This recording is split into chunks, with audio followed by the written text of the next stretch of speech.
Welcome to Expand Your Empire, the podcast where women stop deferring wealth and start building financial power. I'm Amanda Taylor, investor, strategist, and disruptor of outdated money rules. It's time to own your worth, grow your assets, and build a legacy that lasts.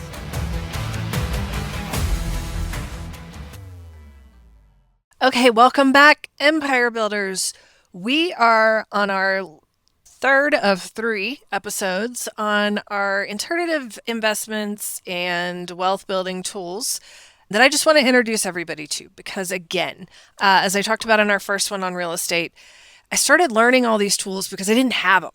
I remember going to my yearly meeting with my financial advisor, and she's giving us the lay of the land. And I've got all this money in the stock market, and I have all this money over here in this savings account. And I'm like, I want to put all this money somewhere, but I don't want to give it to you. Probably not the best thing to say to your financial advisor, because I want it somewhere where it's growing, but I have a little more control and it's not with the volatility of the stock market. And I really like real estate and I want to do this, I want to do that. Like, what do you want? What should I do? And this is a person that knows finance and I should trust and all these things. And she doesn't have an answer for me, right? And, looking back on it, I'm like, okay, well, be careful who you take your financial advice from and what they get paid if you take it, right? Financial advisors, very knowledgeable, and they are paid to sell you a suite of products. That is their job, right? They are highly regulated on what advice they can give you.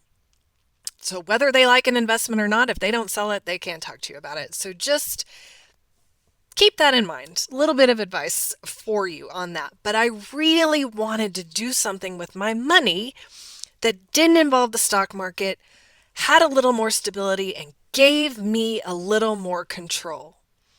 And hence this episode, because what I found as a result of that question was cash value life insurance. Now, this is something I had never in my life heard of before. And again, this is one of those things, once I learned about it, I'm like, why is nobody talking about this stuff? Why is nobody telling it? And maybe you've heard of it somewhere along the way, but I hadn't. So now I'm out here running my mouth and I want everybody to know about it. And I advocate for this for multiple reasons because I believe that it is a good foundation for any investor who's wanting to build wealth. As a wealth building tool, I think it's a necessity. And depending on who you talk to, someone's going to tell you it's the biggest scam in the world. Somebody's going to tell you it's the greatest wealth building tool. And don't get me wrong, I've talked to people who've had policies set up the wrong way that did not benefit them.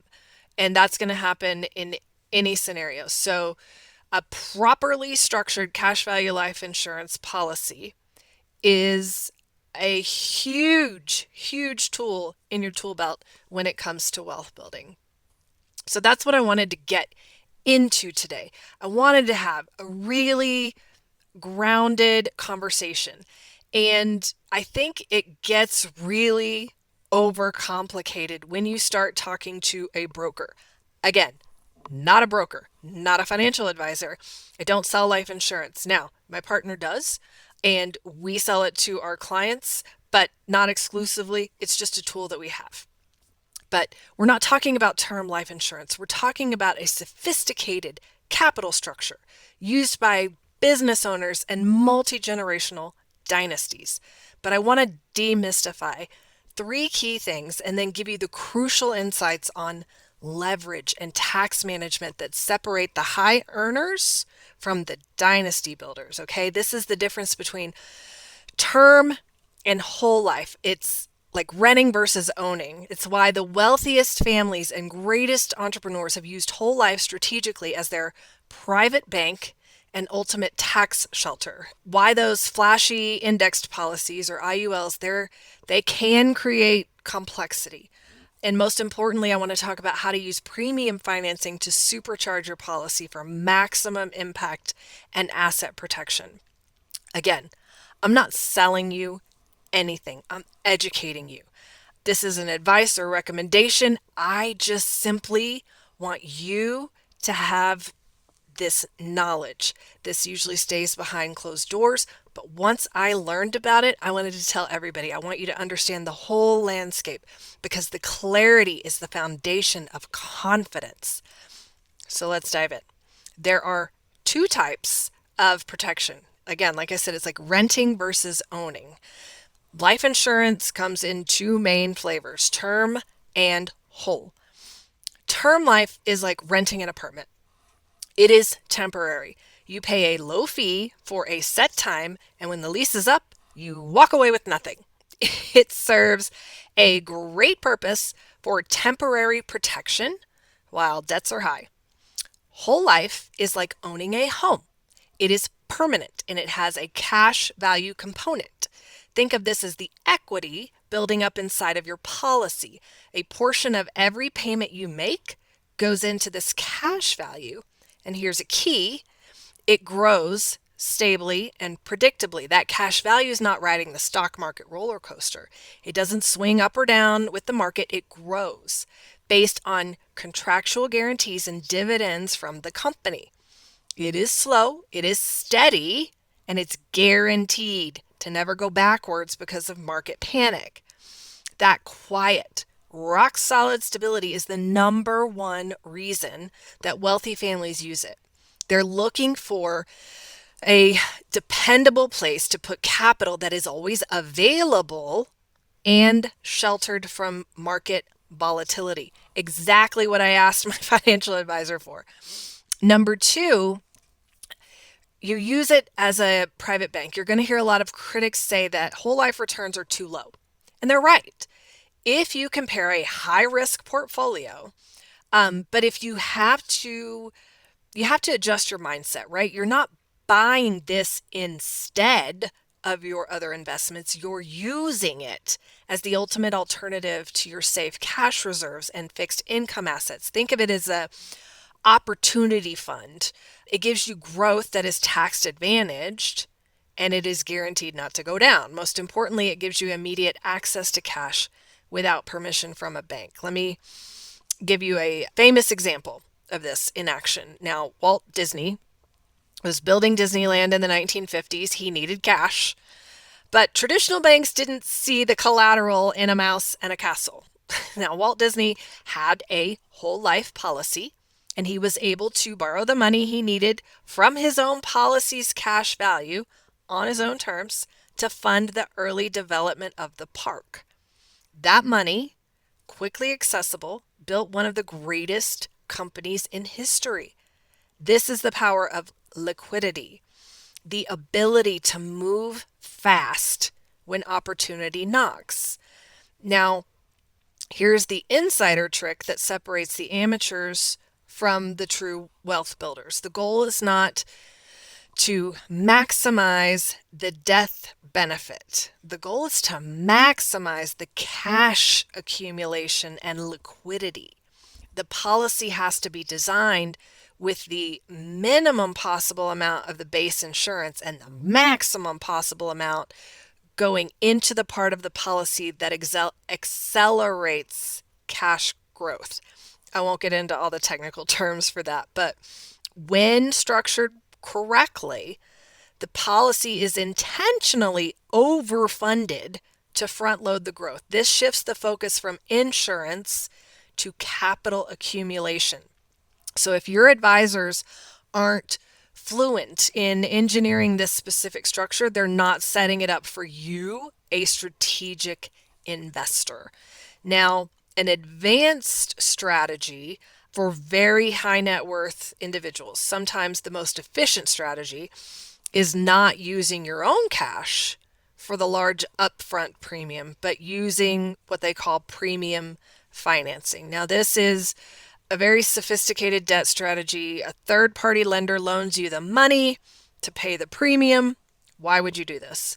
It allows your own liquid capital to remain deployed in higher returning assets, like we have talked about before, real estate or even private equity. And the policy is funded by the loan. The real goal is you get this taxed advantaged growth inside the policy that's designed to exceed the loan interest rate. It allows the policy to essentially pay for itself over time while you retain the liquidity of your main assets. So this level of strategy, it does require precise modeling. It's a very niche area, but it is a powerful way to acquire the benefits of a large policy without locking up your working capital. Really, it's about asset protection. And beyond leverage and liquidity, whole life provides two critical benefits that safeguard fortunes over generations: powerful asset protection and tax mitigations. For high net worth families, the policy provides a crucial layer of defense. In many jurisdictions, the cash value and death benefit of a policy are shielded from creditors, from lawsuits, from bankruptcies. This makes the policy a powerful, non-correlated asset vault. It is a secure place to store your wealth where it's generally unreachable regardless of what happens in your business or in your portfolio. And the death benefit also pays out tax-free, which is critical for your estate planning. This is tax-free cash. It can provide immediate liquidity to pay estate taxes and allows your family to keep your assets, like your business, your art, your properties, intact rather than being forced to sell them quickly at a discount. Let's think about the ultimate measure of success. We want to preserve wealth across generations. So the Rockefellers, they succeeded because they meticulously set up these structures. Strong family trusts paired with life insurance that ensured their capital was safe. It continued to grow. It was readily available to manage those tax events. They built a system that resisted what financial historians called entropy. Now, in stark contrast, consider the Vanderbilts. Cornelius Vanderbilt was one of the wealthiest men in American history, controlling a fortune that dwarfed the others of his time. Yet, within 3 generations, the fortune was largely gone. Why? Because the later generations saw the wealth as a spending resource, not a structural foundation. They lacked the disciplined legal frameworks. They didn't have the trusts. They didn't have the protected assets. They didn't have the tax efficient liquidity that the Rockefellers used. The fortune was fragmented. It was drained by extravagant spending and those high taxes, and it eventually evaporated. So really, building a fortune is one thing, but preserving it requires structural discipline. And these policies that we're talking about are that discipline. They ensure that your financial legacy is built on a foundation of certainty, not vulnerability. So I know my audience. You're already a high achiever. What you need now is not more risk, but access to these specific structures that turn high income into generational wealth, just like the Rockefellers did, and unlike the Vanderbilts. When this strategy is deployed correctly, investing feels less intimidating. You're not always guessing what comes next. You're thinking in terms of structure and not stress. This is why the wealthy families use whole life. It's not because it is a quick fix, because it's utterly dependable. It's tax advantage. It creates predictable options. Now, these are the kinds of grounded strategic conversations we've been having throughout this investment series, and they're exactly what we're going to continue to explore inside of the wealth continuum. And as you explore strategies like whole life, premium financing, and all of this structured capital accumulation, it is vital to partner with advisors who specialize in this specific niche. This isn't a product you buy off the shelf. Okay, you need someone who exclusively designs these that are customized for high net worth solutions, for women who demand stability and capital efficiency, right? I got this policy so that I could use it immediately. It is not an either or. It is so I could use it while it grows over here and go make it work over here. I want every dollar to work twice.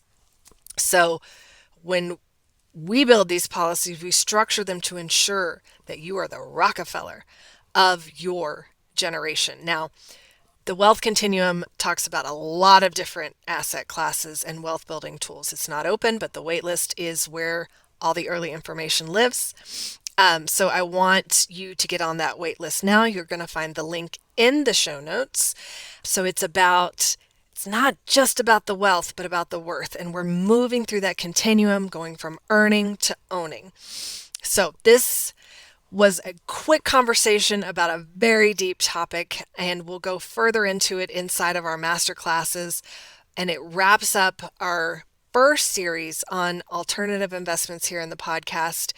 We go much deeper into all of these inside of our mentorship program because nothing matters except what aligns with you, what aligns with your level of liquidity, of risk tolerance, of how you want your life to look. Because when we're building wealth, again, I think I mentioned this in the real estate episode, the average millionaire has 7 streams of income, and none of that should add to your stress, to your workload, to your plate, your already very full plate. Okay, what we're doing is we're building ease into your life with these tools and strategies. So thank you for being such a thoughtful listener through this series. I am always open for questions if you want more information about any of this. We are going to be back for one last 2025 episode on December 31st to wrap up our year and set our vision for 2026. I can't wait to see you back here next week, and we're going to set a foundation of wealth identity that's going to carry you forward into the next year, where we'll kick off our brand new series. Thank you for sticking with me this year. Until then, take care, and I will talk to you next time. If this lit something up, share it, review it, and get in the room. Join the Expand Your Empire community and start turning wisdom into wealth. You're not too late, and you're not doing this alone.